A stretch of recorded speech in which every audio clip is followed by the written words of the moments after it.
Hello doctor साहब, मेरा नाम है रूमा गुप्ता और मैं ग्रेजुएट कर चुकी हूँ। मेरा सवाल है कि अगर एक मुस्लिम लड़का और एक हिंदू लड़की शादी करे और अगर ऐसा हो कि वो मुस्लिम लड़का हिंदू लड़की के घर में नमाज पढ़े और वो हिंदू लड़की उसके घर में जाकर पूजा भी करे, तो ये क्या जायज़ है या नाजायज़ है?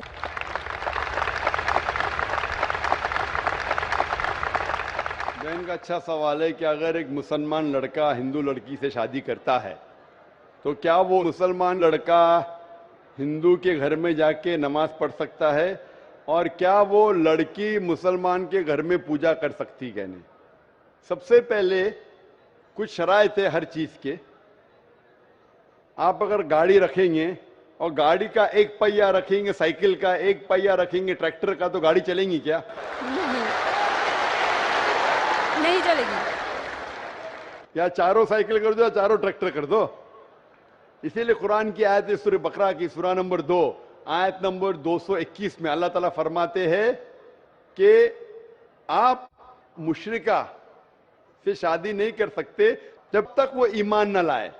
मतलब जो गैर मुस्लिम है और शिर्क कर रही है उससे आप शादी नहीं कर सकते जब तक वो ईमान ना लाए। और एक ईमान लाने वाली औरत चाहे कितनी भी बदसूरत हो वो एक मुशरिका से बेहतर है। और आगे आयत कहती है कि लड़कियां मुशरिक लड़के से शादी नहीं कर सकती जब तक वो ईमान ना लाए। एक मोमिन आदमी चाहे कितना भी बदसूरत हो वो बेहतर है बनिस्बत जो शिर्क करता है। इसकी वजह यह है कि इस्लाम में लिखा है कि अगर आप खुदा के अलावा किसी को और पूछते हैं, किसी और की इबादत करते हैं, ये सबसे बड़ा गुनाह है। और अल्लाह ताला फरमाते हैं सूरह निसा में सूरा नंबर 4 आयत नंबर 48 में और सूरा निसा सूरा नंबर 4 आयत नंबर 116 में कि अल्लाह सुब्हाना व तआला अगर चाहे तो कोई भी गुनाह को माफ कर सकता है लेकिन शिर्क को कभी नहीं माफ करेगा।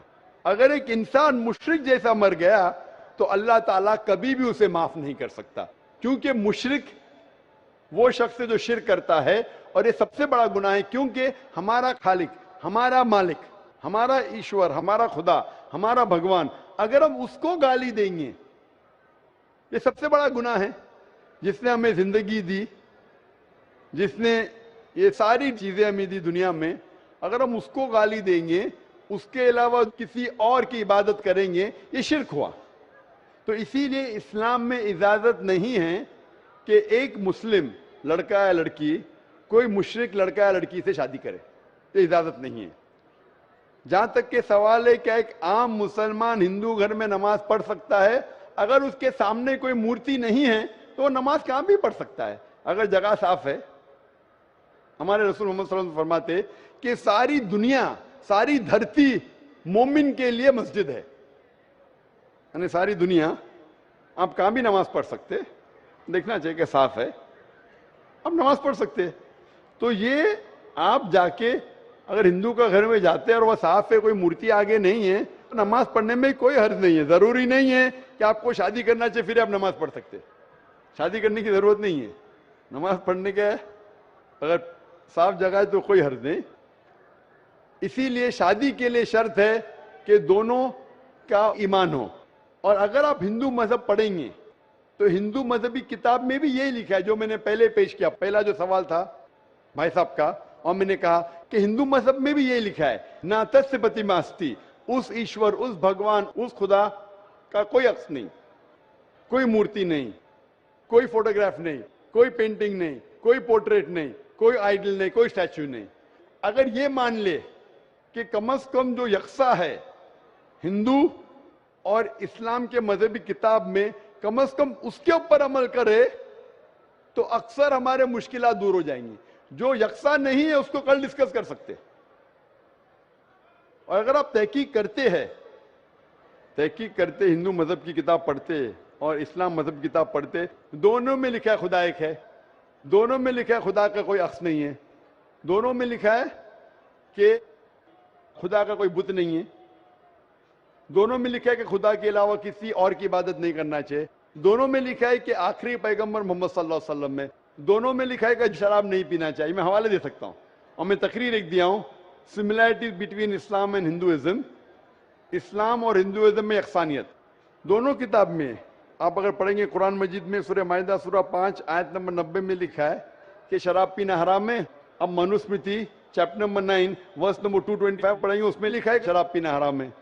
قرآن میں لکھے سورہ مائدہ سورہ نمبر 5 آیت نمبر 3, سورہ بقرہ سورہ نمبر 2 آیت نمبر 173, سورہ انعام سورہ نمبر 6 آیت نمبر 145 اور سورہ نحل چیپٹر 16 ورس 115 میں حرمت علیکم المیتۃ والدم ولحم الخنزیر وما اہل لغیر اللہ بھی.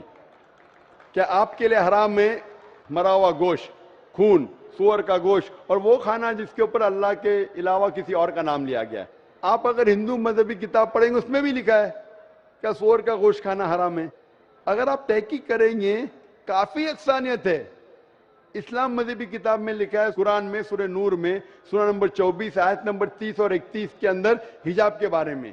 عورت کو الحمدللہ حجاب میں ہونا چاہیے, سر سے ڈھکا ہونا چاہیے اس کا جسم, صرف جو دکھ سکتا ہے وہ چہرہ اور ہتھیلی تک کے. آپ اگر ہندو مذہب کتاب پڑھیں گے رگ وید بک نمبر 8 میں لکھا ہے اور رگ وید بک نمبر 10 میں بھی لکھا ہوا ہے کہ عورت کو اپنے سر کے پلوں کو ڈالنا چاہیے چہرے پہ.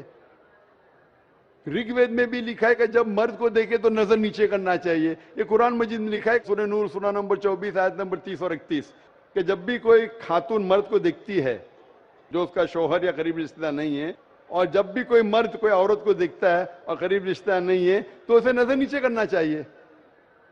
تو اس طریقے سے آپ تحقیق کریں گے جو یکسانیت ہے اس کے اوپر تو عمل کرو. تو یکسانیت ہندو اور اسلام مذہب میں جو مذہبی کتاب میں لکھا ہے, لیکن افسوس کی بات ہے کہ مذہب کے ٹھیکیدار یہ چیز کا ذکر ہی نہیں کرتے. کیوں؟ اسی لیے میں حوالے دیتا ہوں. میں کوئی عالم نہیں ہوں, میں کوئی پنڈت نہیں ہوں, میں اپنے آپ کو طالب علم کہتا ہوں, لیکن میں ہمیشہ حوالہ دیتا ہوں. تو کسی کو بھی شک ہے, کسی کو بھی شبہ ہے تو گھر پہ جا کے چیک کر سکتا ہے, یا انٹرنیٹ پہ جائیے, آپ ٹائپ کرو, وید بھی انٹرنیٹ کے اوپر ہے, قرآن بھی انٹرنیٹ کے اوپر ہے, ٹائپ کرو, ریفرنس ٹائپ کرو, آپ کو حوالہ مل جائے گا. تو اسی لیے گاڑی چلنے کے لیے دونوں کا جو رولز اینڈ ریگولیشن ہے وہی ہونا چاہیے. اسی لیے دونوں لوگ مومن ہونا ضروری ہے. Hope the answers the question.